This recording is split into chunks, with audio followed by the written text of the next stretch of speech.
Syphilis is a sexually transmitted disease or sexually transmitted infection that, when left untreated, can progress to a late stage that causes serious health problems.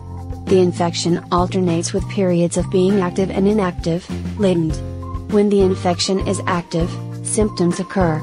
But when the infection is latent, no symptoms appear even though you still have syphilis.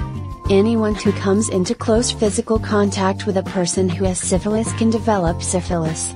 You don't have to have sexual intercourse to get syphilis. Exposure can result from close contact with an infected person's genitals, mouth, or rectum. The condition is often asymptomatic in the early stages, but one or more sores may be present in the early stages. Untreated syphilis usually results in remission of visible symptoms, but further severe damage may occur to internal organs and other body tissues, which can result in death. What are the causes of syphilis? Syphilis is caused by the bacterium Treponema pallidum. The spirochete is a worm-like, spiral-shaped organism that wiggles vigorously when viewed under a microscope. It infects the person by burrowing into the moist, mucus-covered lining of the mouth or genitals. The spirochete produces a classic, painless ulcer known as a chancre. Syphilis is an infectious, often sexually transmitted, disease caused by the bacteria Treponema pallidum. The bacteria penetrate chafe skin or the mucous membranes. The bacterium spreads from the initial ulcer of an infected person to the skin or mucous membranes of the genital area, the mouth, or the anus of a sexual partner. It also can pass through broken skin on other parts of the body. The syphilis bacterium is very fragile, and the infection is almost always spread by sexual contact. In addition, a pregnant woman with syphilis can pass the bacterium to her unborn child, who may be born with serious mental and physical problems as a result of this infection.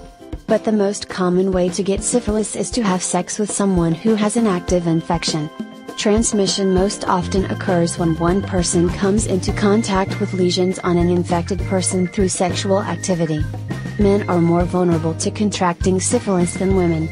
The active disease is found most often among men and women aged 15 to 39 years. Some other reasons of causing syphilis: transfusion of infected blood, direct contact with a syphilis sore on the body of an infected person. An infected pregnant woman can also pass the disease to her unborn child. Having with more than one partner. Symptoms of syphilis. Some signs and symptoms related to syphilis are as follows. The first symptom of syphilis is often a small, round, firm ulcer called a chancre, at the place where the bacteria entered your body. Fever. Enlarged lymph nodes in your groin. Positive serology. Extragenital chancres occur most commonly above the neck, typically affecting the lips or oral cavity. Rash, bilaterally symmetric. Soreness and aching. Fatigue and a vague feeling of discomfort. Close sexual contact with an infected person. An infected mother can pass on the infection to the child during birth. Please subscribe to our channel and give this video thumbs up. Share this video with your friends on Facebook and Twitter. Thanks for watching.